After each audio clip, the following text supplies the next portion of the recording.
प्रभु यीशु मसीह के मधुर नाम में आप सबको जय मसीह की। हम बात कर रहे हैं पवित्र आत्मा के विषय में। पवित्र आत्मा की इस श्रृंखला में आप सबका स्वागत है। हम लोग जानने की कोशिश कर रहे हैं परमेश्वर के वचन से कि पवित्र आत्मा कैसे एक व्यक्ति है। हम लोगों ने सीखा कि पवित्र आत्मा की भी भावनाएं होती हैं, पवित्र आत्मा शोकित भी होता है। बहुत सी बातों को हमने जानने की कोशिश करी है। आज हम सीखेंगे कि पवित्र आत्मा ऐसे काम करता है जो सिर्फ एक व्यक्ति ही कर सकता है। जी हाँ, बहुत से ऐसे काम हैं जो सिर्फ एक व्यक्ति कर सकता है। इसके विषय में हम लोग जानना चाहेंगे कि कैसे परमेश्वर का वचन इस विषय में क्या कहता है। आइए मेरे साथ निकाल लीजिए परमेश्वर के वचन से पहला कुरिन्थियों 2 अध्याय और उसका 10वां पद। यहाँ लिखा हुआ है, परंतु परमेश्वर ने उनको अपने आत्मा के द्वारा हम पर प्रकट किया, क्योंकि आत्मा सब बातें वरन परमेश्वर की गूढ़ बातें भी जांचता है। जी हाँ, परमेश्वर का वचन इस बात को बताता है कि परमेश्वर का आत्मा जांचता है, परखता है। आपके जीवन में बहुत से ऐसे व्यक्ति आते हैं जिस व्यक्ति को आप जानने की कोशिश करते हैं कि ये सही है या नहीं है। आप उसको परखने की कोशिश करते हैं, उसके विश्वास को परखने की कोशिश करते हैं, उसके इस बात को जांचने की कोशिश करते हैं कि क्या ये सही में मेरे फेवर की बात करेगा या नहीं, या ये सही व्यक्ति है या नहीं है। बहुत से ऐसे व्यक्ति आपके जीवन में आते होंगे और बहुत से व्यक्तियों को आपने जांचा भी होगा। ऐसे ही पवित्र आत्मा भी प्रत्येक उस व्यक्ति को जांचता है और परखता भी है। और एक बात यहां पर लिखा हुआ है कि वो परमेश्वर की गूढ़ बातें भी जानता है। जी हां, अब कैसे? मेरे बहुत से ऐसे दोस्त हैं, बहुत से अच्छे दोस्त हैं, बहुत से परिवार के ऐसे रिश्तेदार भी होते हैं कि हम उनसे बहुत सी ऐसी बातें शेयर कर जाते हैं जो सिर्फ वही जानते हैं और हम जानते हैं और उसके अलावा तीसरा कोई नहीं जानता। क्यों? क्योंकि हमने वो गूढ़ बातें उनको बताई हैं, इसलिए वो जानते हैं और उन बातों के विषय में तीसरा कोई भी नहीं जानता। ऐसे ही परमेश्वर का वचन इस बात को बताता है कि परमेश्वर का आत्मा उन गूढ़ बातों को जानता है, क्योंकि परमेश्वर का वचन इस बात को बताता है कि परमेश्वर ने वो गूढ़ बातें अपनी आत्मा को बता रखी है। प्रभु यीशु मसीह भी कहता है कि मेरी बातें वो तुम्हें सिखाएगा, वो तुम्हें बताएगा, क्योंकि प्रभु यीशु मसीह ने पवित्र आत्मा को बता रखा है कि उसे क्या सिखाना है, क्या बोलना है, क्या चीज कहनी है। वो सारी बातें, गूढ़ बातें परमेश्वर की बातों को जानता है। जैसे हम एक दूसरे की बातों को जानते हैं क्योंकि हमें बता रखा है, ऐसे परमेश्वर ने अपने पवित्र आत्मा को भी बता रखा है। मेरे प्यारे भाइयों बहनों, परमेश्वर का वचन इस बात को बताता है, पवित्र आत्मा जो है जांचता और परखता भी है। प्रकाशित वाक्य 2 अध्याय और उसके 7वें पद में लिखा हुआ है यहाँ पर इस प्रकार के, जिसके कान हो वे सुन ले कि आत्मा कलीसियाओं से क्या कहता है। जी हाँ, यहाँ पर लिखा हुआ है जिसके कान हो वो सुन ले कि आत्मा कलीसियाओं से क्या कहता है। इसका मतलब क्या है? जैसे मैं आपके सामने बोल रहा हूँ, आप भी बोलते हैं, क्योंकि परमेश्वर ने मुंह दिया है और इसलिए जुबान है उसके अंदर, इसलिए हम बोल सकते हैं, क्योंकि परमेश्वर ने बोलने की सामर्थ और ताकत और वो सारी चीज़ें हमारे शरीर के अंदर मौजूद की हैं जिससे हम बोल सकते हैं, हमारी आवाज़ निकल सकती है। ऐसे ही परमेश्वर का वचन ये कहता है प्रकाशित वाक्य 2 अध्याय उसके 7वें पद में कि आत्मा कलीसियाओं से क्या कहता है। वो सुन ले कि आत्मा कलीसियाओं से क्या कहता है। इसका मतलब कि आत्मा बोल सकता है, आत्मा बातचीत कर सकता है। जी हाँ, आत्मा बोलता है। अब जब बोलता है तो नेचुरली बात है कि वो एक व्यक्ति है, और जब वो एक व्यक्ति है तो उसके पास एक मुंह है जैसे हमारे पास है, और जिस तरीके से हम बात कर रहे हैं उस तरीके से वो भी बात करता है, क्योंकि बोलने के लिए एक व्यक्ति का होना आवश्यक होता है। इसलिए पवित्र आत्मा एक व्यक्ति है क्योंकि वो बोल भी सकता है। परमेश्वर का वचन इस बात को बताता है। आगे लिखा हुआ है गलतियों 4 अध्याय और उसके 6 पद में, यहाँ पर हम पढ़ेंगे, परमेश्वर का वचन कहता है, और तुम जो पुत्र हो इसलिए परमेश्वर ने अपने पुत्र को के आत्मा को जो हे अब्बा हे पिता कहकर पुकारता है हमारे हृदयों में भेजा है। क्या कभी कदार हम बहुत से व्यक्तियों को पुकारते हैं, ऐसे ही पवित्र आत्मा भी पुकारता है। यहाँ लिखा भी हमने देखा कि पवित्र आत्मा जांचता भी है, परखता भी है और वो गूढ़ बातें भी जानता है जैसे एक व्यक्ति जानता है। और पवित्र आत्मा बोल सकता है जैसे हम बोल सकते हैं। और यहाँ लिखा हुआ है कि पवित्र आत्मा पुकारता है। जैसे हम किसी को पुकारते हैं, हम किसी को आवाज देते हैं, हम किसी को आवाज देकर बुलाते हैं, ऐसे ही पवित्र आत्मा भी, परमेश्वर का वचन कहता है कि आवाज देकर बुलाता है, वो पुकारता है। किसको पुकार रहा है? सवाल ये उठता है, किसको पुकार रहा है? वो मुझे और आपको पुकारता है।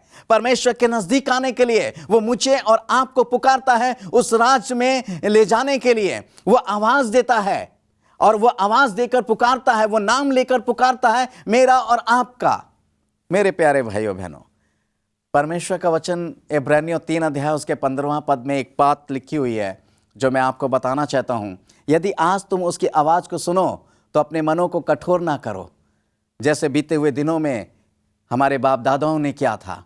मेरे प्यारे भाइयों बहनों, यदि पवित्र आत्मा आज पुकारता है, पवित्र आत्मा आवाज देकर मुझे और आपको बुलाता है, तो हम उसकी आवाज को अनसुना ना करें। परमेश्वर का वचन इस बात को बताता है, यदि जिसने भी उसकी आवाज को अनसुना करा है, वो परमेश्वर के राज से बाहर हो गया है, वो परमेश्वर की उपस्थिति से निकाला गया है। क्योंकि पवित्र आत्मा की आवाज को सुनना हमारे लिए बहुत आवश्यक है।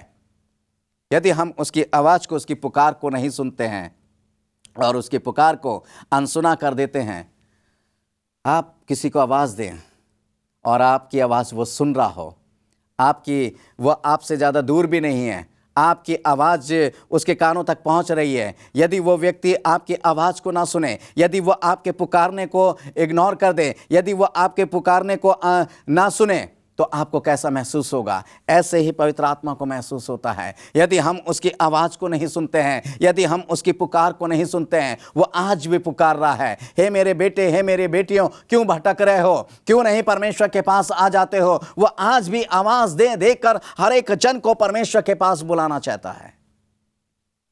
वो आवाज़ देता है क्योंकि वो एक व्यक्ति है।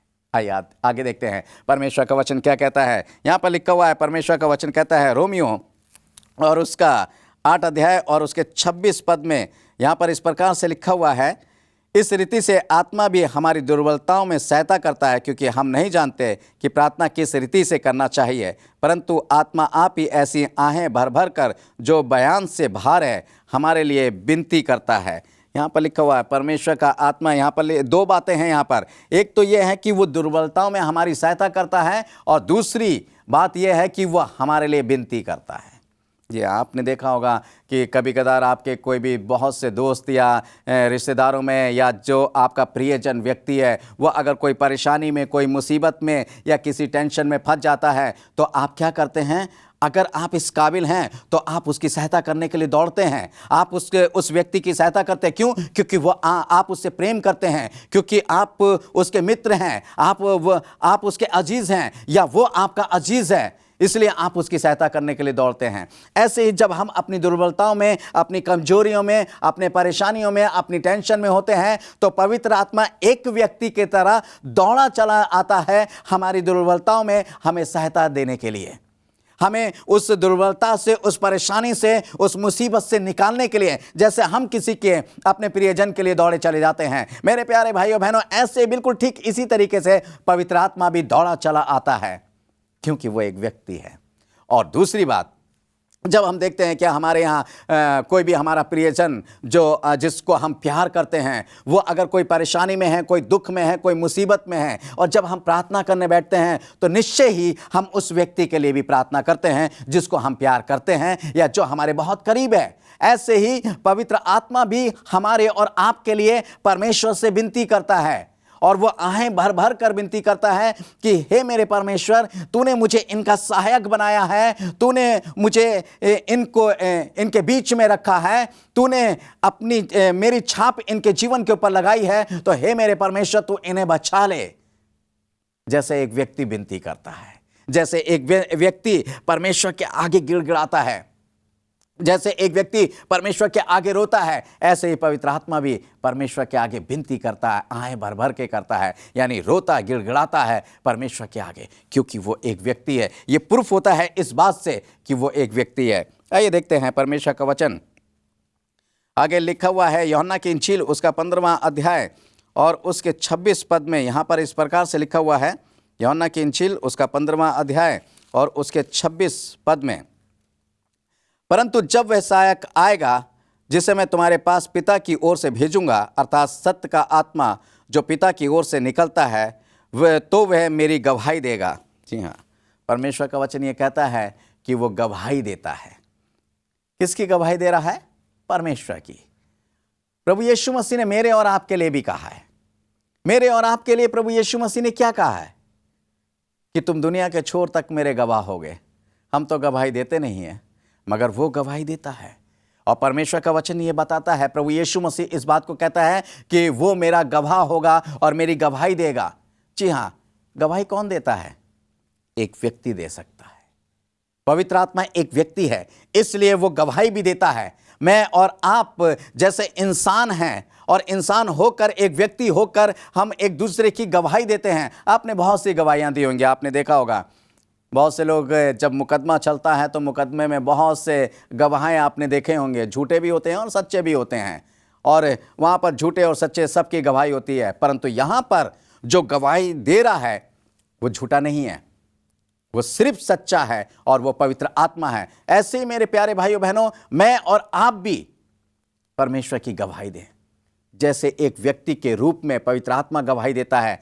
हम एक व्यक्ति हैं, परमेश्वर ने हमें और आपको एक संपूर्ण व्यक्ति बनाया है। जब संपूर्ण व्यक्ति बनाया है तो पवित्र आत्मा जब गवाही दे सकता है, जो ईश्वरीय तत्व रखता है, जो परमेश्वर का आत्मा है, जो प्रभु यीशु मसीह का आत्मा है, जो प्रभु यीशु मसीह का आत्मा होकर, परमेश्वर का आत्मा होकर वो गवाही दे सकता है, तो मैं और आप गवाही क्यों नहीं दे सकते? क्या मैं और आप परमेश्वर के लोग नहीं हैं? क्या मैं और आप परमेश्वर के जन नहीं हैं?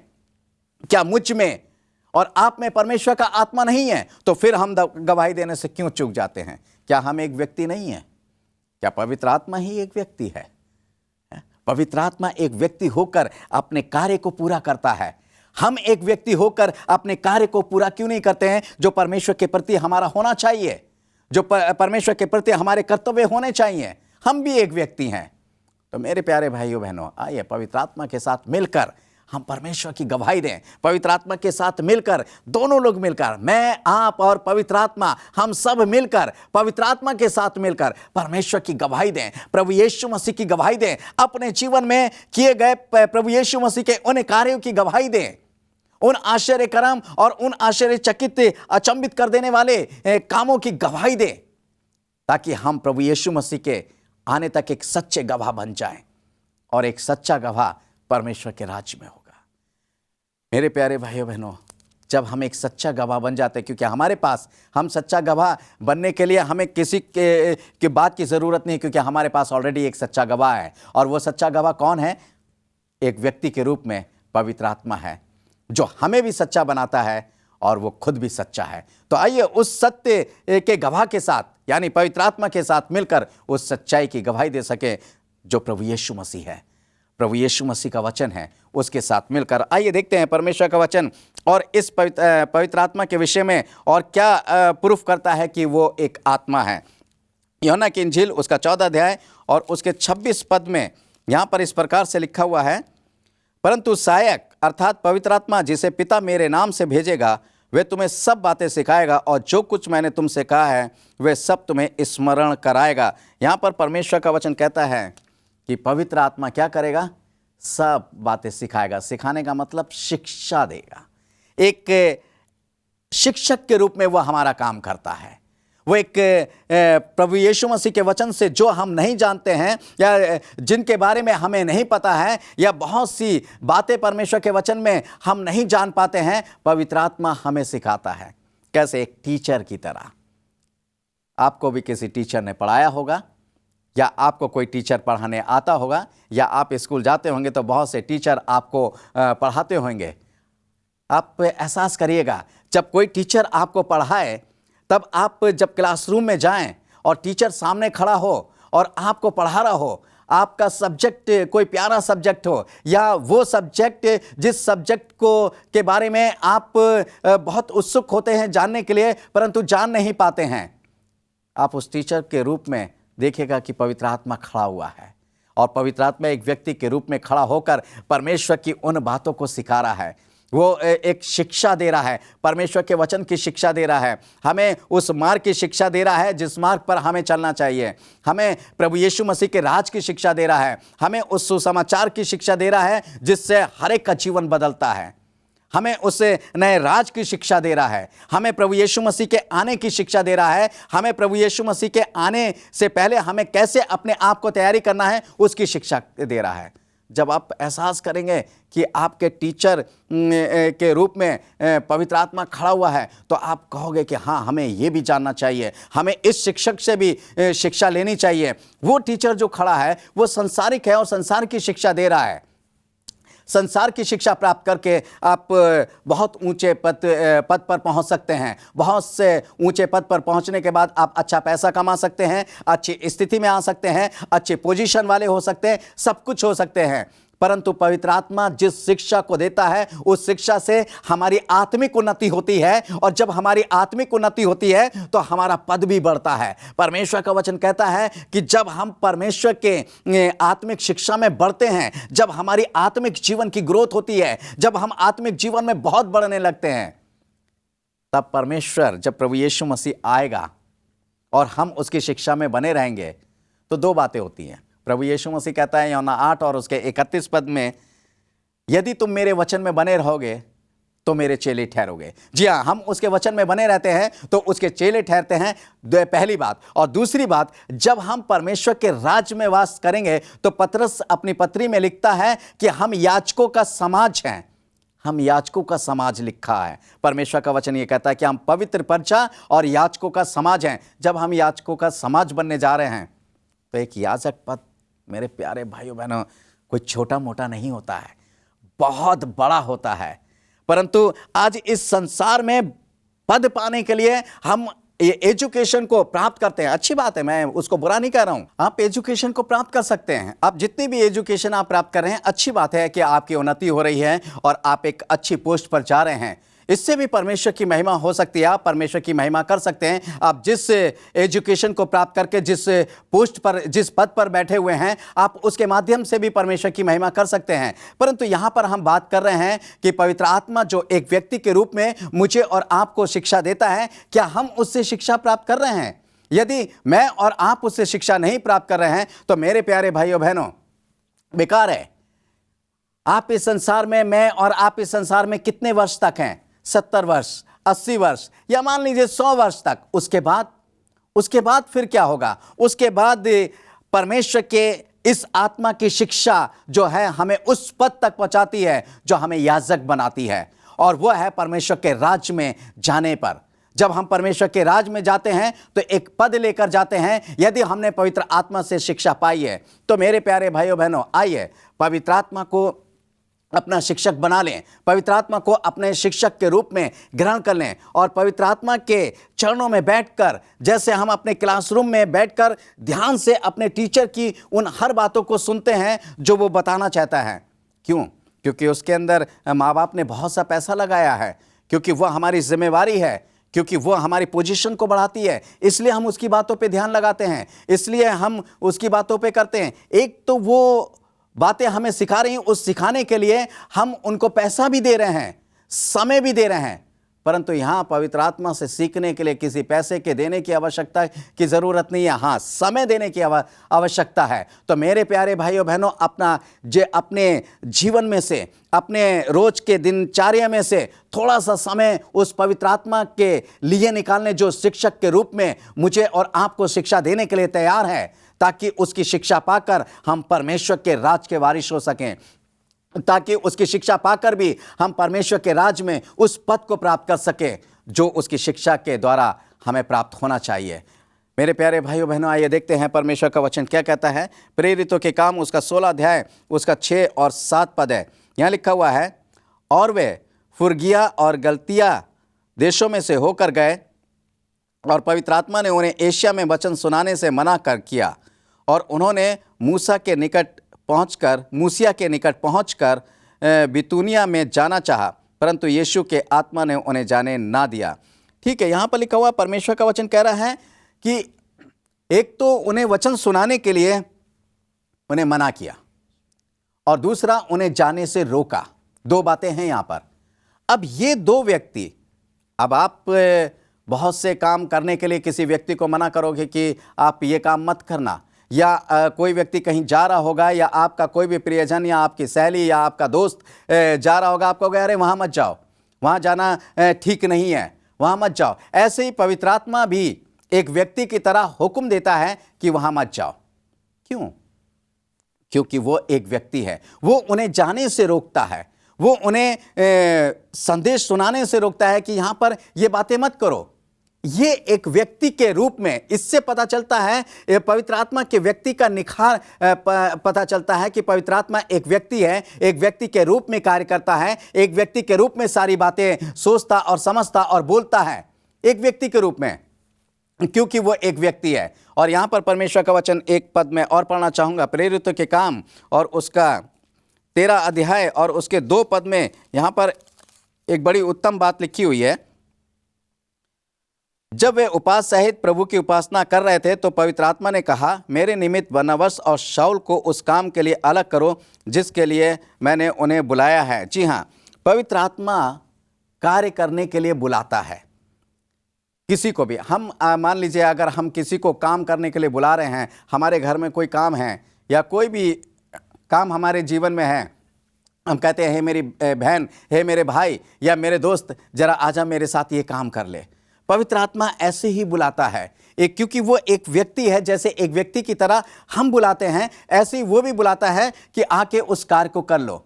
तो हमें चाहिए कि हमें भी पवित्र आत्मा जब बुलाता है और जिस काम के लिए बुलाता है हमें दौड़े चले जाना चाहिए, क्योंकि पवित्र आत्मा हमें और आपको बुलाता है। अब आप कहोगे कि हमें तो उसकी आवाज़ सुनाई नहीं देती है। क्यों नहीं सुनाई देती है?